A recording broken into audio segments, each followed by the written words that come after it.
warahmatullahi wabarakatuh. Halo semuanya, perkenalkan nama saya Muhammad Afan Farezi dengan NIM 2303006008 dari Program Studi Peternakan Fakultas Pertanian Universitas Sumatera Utara. Pada kesempatan kali ini saya akan berbagi ilmu mengenai anatomi pada ternak unggas yaitu ayam untuk memenuhi tugas dari mata kuliah anatomi dan fisiologi ternak yang diampu oleh dosen Ibu Tati Fidianasari SPT MP. Sistematika pada ayam kampung meliputi filum chordata, kelas Aves, Ordo Galliformis, famili Pasinidae, genus Gallus, dan spesies Gallus domestica. Nah, di sini saya akan menjelaskan bagian eksternal dari ayam kampung atau Gallus domestica.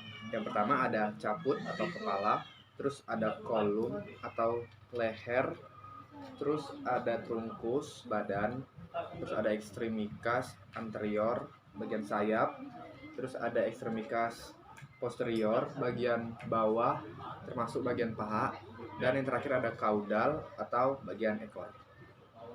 Selanjutnya di sini saya akan menjelaskan 3 jenis bulu. Nah, yang pertama ada plumai. Plumai ini bisa kita jumpai di sayap atau ekor. Yang pertama di sini ada calamus. Calamus ini ujung dari si bulu. Terus ada rachis. Rachis ini penyambung dari si calamus tadi. Terus ada vexillum. Vexillum kanan kiri ini yang bulu tadi. Nah, terus ada plumulae.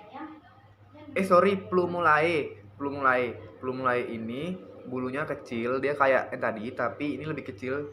Terus ininya kalamusnya juga kecil. Terus selanjutnya ada Phyloplumae. Phyloplumae ini memiliki kalamus yang cukup panjang dan seperti rambut. Terus dia mirip pohon beringin. Selanjutnya kita akan masuk ke sistem digestoria pada unggas. Yang pertama ada rostrum atau paruh. Dari paruh akan dibawa ke esofagus. Di esofagus ini akan didorong dengan gerakan peristaltik menuju crop. Nah, di crop ini adalah penyimpanan makan sementara. Lalu dihaluskan juga. Habis dari crop akan dibawa ke proventriculus. Proventriculus ini menggunakan enzimitas. Selanjutnya masuk ke ventriculus atau gizzard. Di sini makanan akan dihaluskan dengan bantuan enzim tentunya dan batu-batuan yang dikonsumsi si unggas. Lalu masuk ke intestinum tenue atau usus halus, ada 3 yaitu duodenum, jejunum, dan ileum. Nah, selanjutnya akan masuk ke intestinum crassum atau usus besar. Selanjutnya akan masuk ke seka yang ada 2 ini. Nah, di seka akan dilanjutkan ke rektum atau tempat makanan yang tidak bisa dicerna akan dijadikan feses. Selanjutnya akan dikeluarkan oleh kloaka. Nah, kloaka ini merupakan saluran tiga saluran. Salah satunya adalah di pencernaan. Selanjutnya saya akan menjelaskan bagian pernapasan pada unggas. Yang pertama ada nares. Nares merupakan lubang hidung yang berfungsi untuk mengambil udara agar unggas bernapas dengan baik. Lalu ada glotis dan laring. Glotis ini adalah celah masuknya udara, sedangkan laring adalah awal permukaan dari trakea. Selanjutnya ada trakea. Ini organ pernapasan berbentuk pipa dan terdiri dari cincin-cincin tulang rawan. Trakea ini berfungsi untuk mencegah terjadinya kolapse karena adanya tekanan negatif pada unggas saat bernapas. Lalu ada syrinx. Syrinx ini di bawah trakea lagi. Ini pangkal dan berupa selaput-selaput, di mana selaput ini jika bergetar akan mengeluarkan suara. Selanjutnya ada bronkus. Bronkus ini sepasang. Nah, kanan dan kiri, di mana bronkus ini berhubungan dengan alveolus yang ada dalam paru-paru. Nah, di alveoli akan terjadi pertukaran gas. Selanjutnya ada pulmo. Pulmo ini merupakan paru-paru, dikenal dengan paru-paru karena di dalamnya akan bertukar karbon dioksida dengan oksigen. Selanjutnya, yang terakhir ada kantong udara. Kantong udara itu berfungsi untuk mengontrol volume udara pada paru-paru agar tetap stabil dan konstan. Di sini saya akan menjelaskan organ pencernaan tambahan. Yang pertama ada hati. Hati terletak di antara gizzard dan empedu yang memiliki warna kemerahan dan terdiri dari 2 lobus. Lobus kanan disebut lobus dexter yang lebih besar dan yang kiri lobus sinister yang lebih kecil. Hati memiliki fungsi utamanya dalam pencernaan dan absorpsi, yaitu memproduksi empedu. Selain itu, hati juga membantu detoksifikasi racun pada tubuh. Yang kedua ada pankreas. Pankreas terletak pada lipatan duodenum. Pankreas mensekresikan cairan pankreas ke duodenum melalui ductus pancreatus. dan menghasilkan enzim yang mendigesti karbohidrat, protein, dan lemak. Selanjutnya, pankreas berfungsi sebagai kelenjar endokrin dan eksokrin. Lalu ada vesika vela atau kantong empedu, yakni mempercepat kerja amilase. Pankreas membantu penyerapan lemak, membantu penyerapan vitamin yang larut dalam lemak. Selanjutnya kita masuk ke sirkulasi peredaran darah. Ada 3 organ yang berperan dalam sirkulasi darah, yaitu yang pertama ada jantung, memiliki beberapa bagian, diantaranya ada atrium, ada atrium dexter, atrium sinister, ventricle dexter, dan ventricle sinister. Pembatas antara atrium dexter dengan atrium sinister dinamakan interatria septum.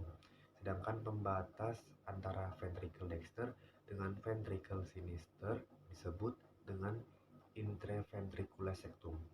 Nah, antara atrium dexter dengan ventricle dexter pada katup yang dinamakan valvula tricuspidalis. Sedangkan antara atrium sinister dengan ventricle sinister disebut dengan valvula bicuspidalis. Yang kedua ada darah, terdiri dari 3 macam. Yang pertama ada sel darah merah atau eritrosit yang fungsinya sebagai transportasi nutrisi, O2, CO2, dan juga hormon. Yang kedua ada sel darah putih atau leukosit yang fungsinya sebagai antibodi, dan yang ketiga ada keping darah atau trombosit yang fungsinya sebagai proses pembekuan darah. Selanjutnya ada pembuluh darah, dibagi lagi menjadi 2 macam, yaitu ada arteri berfungsi sebagai untuk mengalirkan darah dari jantung ke seluruh tubuh yang kaya dengan O2. Sedangkan vena merupakan pembuluh darah yang membawa darah dari seluruh tubuh menuju jantung yang kaya akan CO2. Lalu dalam sirkulasi ini terdapat 2 mekanisme. Yang pertama inspirasi dan yang kedua ekspirasi. Sistem nervosum atau otak, yaitu yang pertama ada cerebrum, otak besar, yang berfungsi untuk mengatur semua aktivitas sadar pada galus-galus domestika. Yang kedua ada cerebellum, yaitu otak kecil yang mengatur keseimbangan tubuh. Yang ketiga ada medulla oblongata, batang otak, sebagai pengatur aktivitas tubuh. Bagian dalam seperti aliran darah. Yang keempat ada medulla spinalis atau sumsum tulang belakang untuk menyalurkan sinyal dari otak ke otot atau organ-organ tertentu. Akan masuk ke enzim. Enzim merupakan biomolekul yang fungsinya sebagai katalis untuk mempercepat proses reaksi kimia dalam suatu reaksi. Nah, enzim pada pencernaan bekerja untuk mempercepat reaksi pada pencernaan. Nah, enzim pencernaan ada terbagi menjadi 8.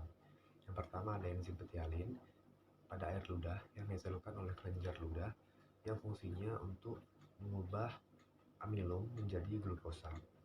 Lalu selanjutnya yang kedua ada enzim amilase yang berada dalam mulut mengubah amilum menjadi maltosa.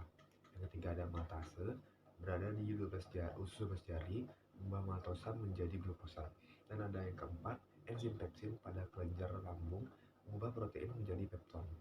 Yang kelima ada enzim tripsin pada kelenjar pankreas. Fungsinya mengubah pepton menjadi asam amino.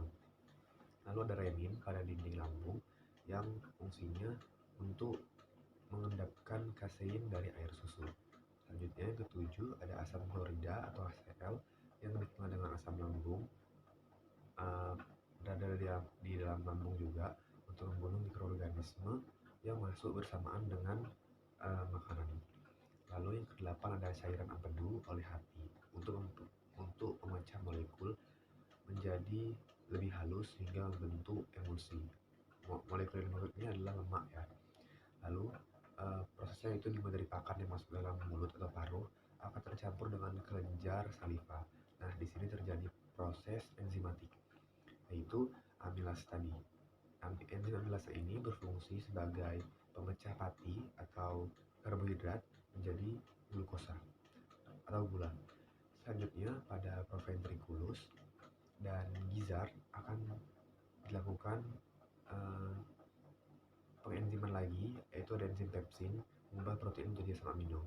Terdapat enzim lipase juga yang berfungsi untuk mengubah lemak menjadi asam lemak dan gliserol.